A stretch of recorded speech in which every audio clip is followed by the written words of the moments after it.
would however be a rational decision is quickly go through the teleport just to take the magic garden.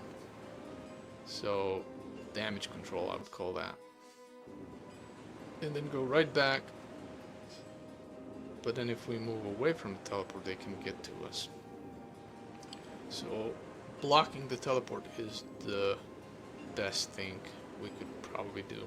Now, do we have enough moon points to take this mine, come back, go through the teleport, move to the side, and then go back and then block it that way? I think that's the most rational thing to do. So let's do that. Gold mine, back. Oh, those moon points are draining so fast. But I think we'll have exactly enough. Just enough moon points to do that. Maybe even 1 or 2 extra.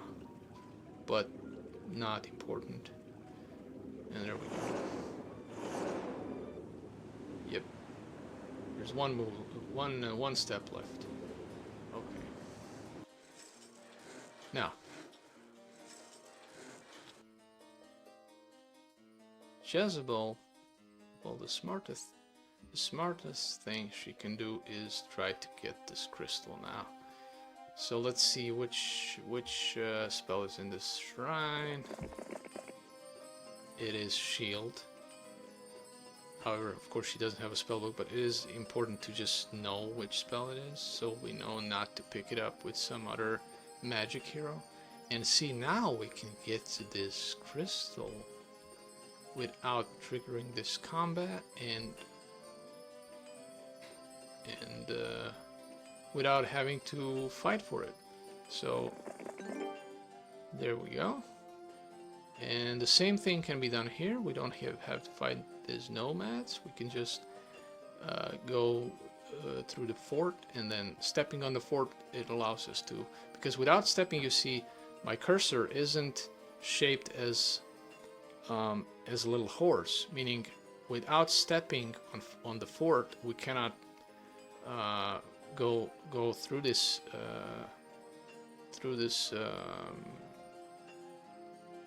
blockage. Okay, through this blocked way, but it's blocked by nomads. So we can't pass through here without stepping on a fort, which we would do anyway, obviously. But that's just what I'm saying. Just as here, you would move around here and think, okay, so my cursor isn't shaped as a little horse on this side, so we cannot get to the crystals. But actually, you need to step on the shrine, and then once you step on the shrine, it allows you to move past and get to the crystals. So the same thing applies for this passage. Without stepping on the fort, you cannot pass, but if you step on the fort, you can pass through. So, so now I'm thinking, should we do that? Should we move west, or should we stay here, go back, and possibly wait until this area clears so we can deliver our reinforcements to Charity? I think taking advantage of again, it wouldn't be rational, because we would risk a lot and waste a lot of movement points without picking anything on our passing through here. While going here, we have the Magic Garden, and there's a windmill here, and of course there's this fort, albeit this fort isn't that useful because this is going to be our scout hero not engaging into combat. Although it's all changing now. It's all changing now because now she might have to engage in some kind of combat. Alright, let's keep going here.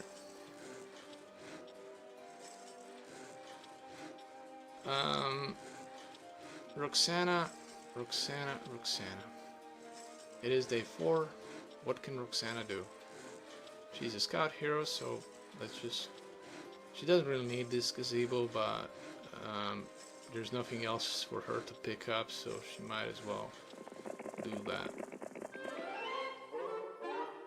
Eagle Eye Advanced Wisdom, obviously. So we got no more movement points. We got some money, so we could We're not going to be upgrading the pyramid. We are waiting for the mansion. We are waiting. We need to buy... Okay, yes, I just realized we need to get the Thieves Guild, because that's a requirement to build a mansion. So let's build the Thieves Guild this turn around, so we can get the mansion later on. Okay. End their turn. Let's end their turn and wait it out. Let's see what yellow does. Yellow's just wandering around. Almar is gonna get all these juicy resources. But now we could actually, since Rebecca is out of the picture, so to speak, figuratively speaking, since she doesn't have pathfinding, the distance is too great to attack us if we exit this teleport and attack Almar, and that will be our maximum, I think. Let's see, our max range for that day, because we don't have a pathfinding with Charity either. So I'm thinking,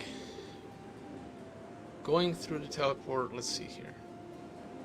Going through the teleport, killing Almar, and then we can get all these juicy resources. But then we leave out all these juicy resources. What to do? Okay. The rational thing to do is kill Almar, and then instead of going for these resources, going back through the teleport to get the lead resources on the Peacekeeper Island.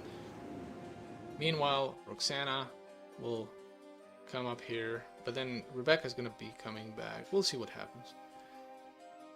Maybe I should have just used Roxana to go here, because this is not rough terrain. She doesn't have pathfinding. While Jezebel does have pathfinding, she even has a reinforcement, so it should have been the other way around.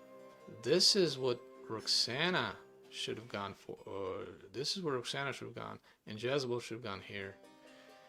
Let's fix it while it's not too late. Let's go back with Jezebel. Go back with Jezebel. And move to the side. Let's see. Is it going to be enough for her to pass through? Yes. And then we have her coming in. She can learn the shield, of course. She's a magic hero. And then she goes and takes the fort. Not necessary for her, but whatever. And then she can go and... See what happened? So, before I stepped on the fort, this was inaccessible. The cursor was shaped just as an arrow wherever you put it on this part of the map. And now that we stepped on the fort, now it's shaped as a horse and you can go through. You don't have to fight the nomads. Okay. So, Jezebel is going to... She already visited that. She's... It's day 5, so the windmill won't refresh for another 3 days. So let's just try to deliver the... Let's just try to deliver the reinforcements to Charity. Charity. Charity has a plan. And the plan is called, let's kill Almar. Almar, you poor bastard. Hopefully I get to kill you before you manage to flee. Maybe you have some artifacts. 1 or 2. We'll see. I doubt it. I think he doesn't have anything on him. He just has, what, 2 dwarves? He's just a weak scout hero who doesn't probably carry anything other than these 2 dwarfs. No artifacts, no nothing. He's a level 1, you can see. Warlock. 0 attack, 0 defense, spell power 3, knowledge 2. Let's see the initiative here. So halflings can take out 1 of the dwarves. So we need to prevent, well, we cannot prevent, okay, see, he's probably gonna flee because we don't have any attack spells. We only have haste. Actually, yes, wait a second. We can cast haste on our orcs, turning them from slow to average, so then halflings and orcs go before any of these very slow units of hit. So actually haste is going to help us win and prevent him from fleeing, unless morale kicks in, or bad morale kicks in and screws us over. So here we go. Step forward just in case, and here we go. 0 to 1. Let's hope it kills him. Let's really hope, because if it doesn't, he's the yellow's gonna flee. Yellow is okay. We kill him. No morale issues. We win. He doesn't get to flee. 540 experience. 1 skeleton. And a nice little level up. Now this time I'm going to go for the estates. We don't need expert wisdom yet because we're very far away from having level 5 Mage Guild's spells available. We, however, do need 100 gold per day. So let's take estates. Now, as I said before, we don't even have enough movement points to go back through the teleport. That's how bad we move through rough terrain without pathfinding. That's how bad we move through demanding terrain without having pathfinding. Maybe we should even use this extra step to go west and go into this little corner, take all these resources. But what do we get? We get a windmill and a couple of gems, and that's it. Because there's a distillery here, or guarded obviously, and then there's some artifacts guarded by usually a tier 5 or even tier 6 army. Tier 6 units, tier 6 guards. So going back, but I'm now thinking, yeah, we cannot be reached with anything less than a barbarian. So I can safely, I'm gonna step on this magic garden and wait it out in here in the safety, quote unquote safety of the magic garden, so I don't get attacked.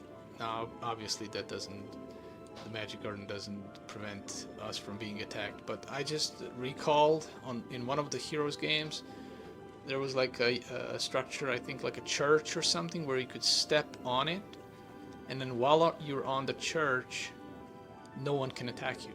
Or was it sanctuary, church, something like that, I can't remember. So it would be interesting if in this game it would be, they made the magic garden be like a safe spot. So anyway, we spent all okay, let me get some more water.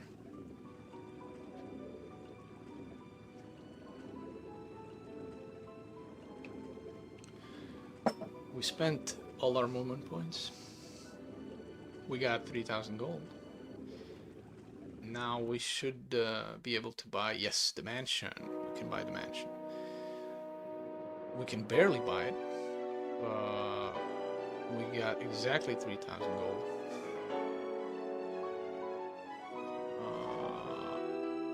We have just the bare minimum to buy the mansion. Yeah. There's nothing else that is more important than this structure. It gives us vampires and then eventually vampire lords.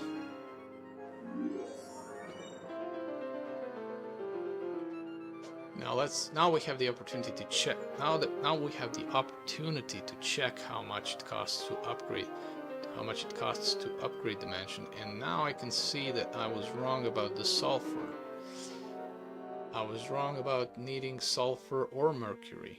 We only need, we need 10 crystals and 10 gems. It's not a low amount, but gems we have no problem with. Even though we have 7, I know we'll pick some magic garden somewhere, and then we'll have 10. But 10 crystal, we have only 3. We would have been much closer to 10 if the interception event didn't occur, where we were intercepted by yellow. Okay, let us end our turn and see what happens. And yellow is coming back. Luckily, no pathfinding, so he can only move a very short distance on snow. And this is not Rebecca. This is Felgar coming in with Minotaur Kings, Hydras, Griffins. This is probably his main hero, so we can't go against him with our puny little army. What we can do though is block this teleport. Or should we even do that? Because I'm thinking, okay, so if we get back here,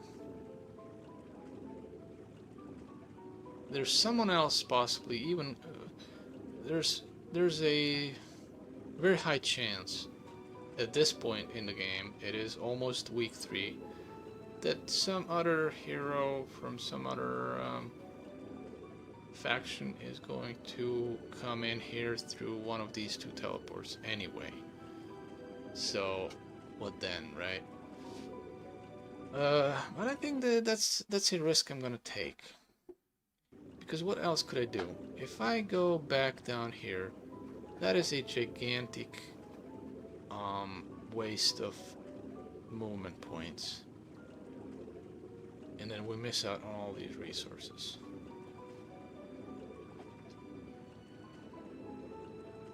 It is only rational to go back for those resources. But here's one thing that I'm going, a little maneuver I'm gonna do. I'm gonna get in here, pick up the crystals, then go back through here, and then go back through here again to block the teleport. Hopefully having enough movement points to do that entire charade. So here we go. Crystals, back to the teleport, step on the magic garden, and then back through the teleport again. And now we picked the crystals and still managed to block the teleport, so Felgar here can't attack us. Right. Jezebel. Windmill. Doctor's Hut. Witch Doctor's Hut. Why would I even go here? There's Felgar waiting to destroy us. But I have to deliver those reinforcements. We can count on him not having pathfinding, and us having pathfinding with Jezebel. That might be our quote-unquote golden ticket to outrun him somehow and get past him. But we should wait. We would have to wait for him to either go back east, because if he goes south, which he probably will do, then we can't do anything.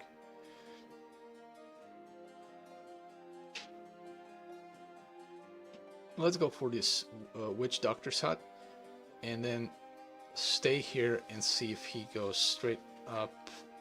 If he goes straight at us, or not. Okay, so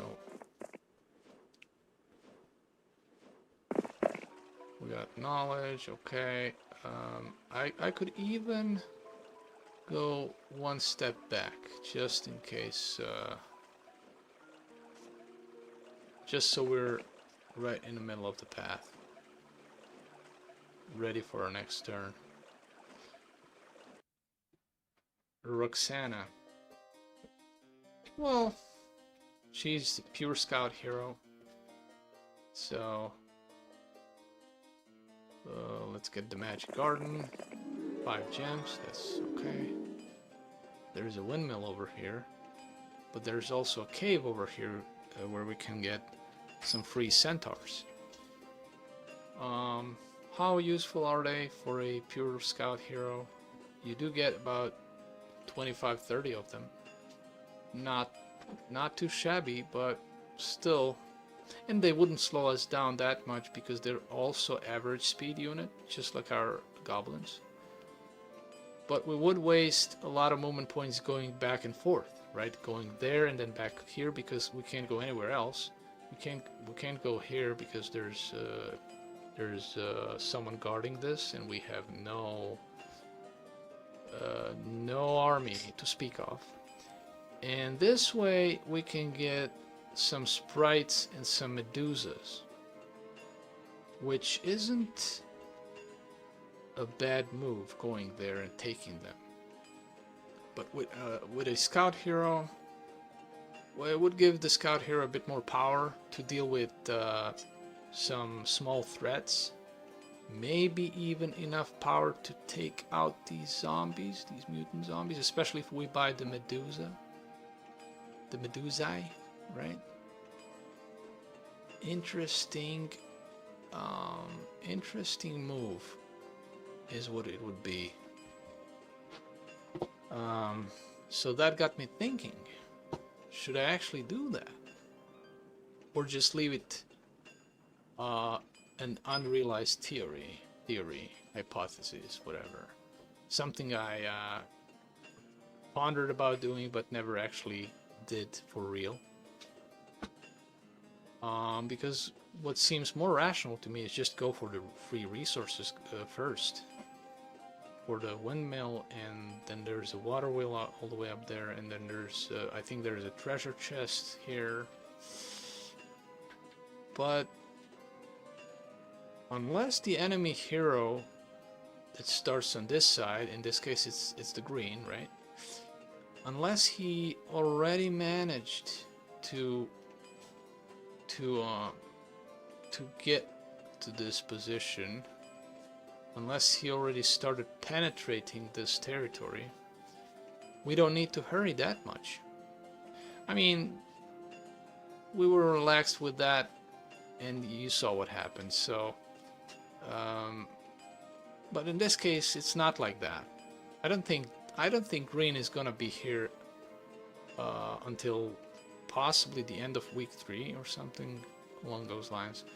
So maybe we would have enough time to get the Medusa and sprites, and then take this sulfur mine, and still have time to take all those resources.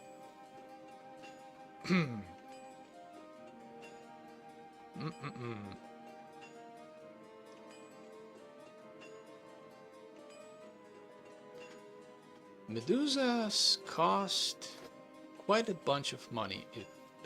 If I remember correctly, they are about 700-ish gold per unit.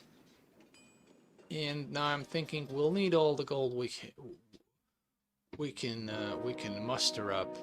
We can muster up to upgrade the mansion and to upgrade the mansion and to buy the Mage Guild. And also, statue could come in handy to generate some more income. All of that needs money, and spending that money on some Medusas could mean not being able to afford those structures in a timely manner. I say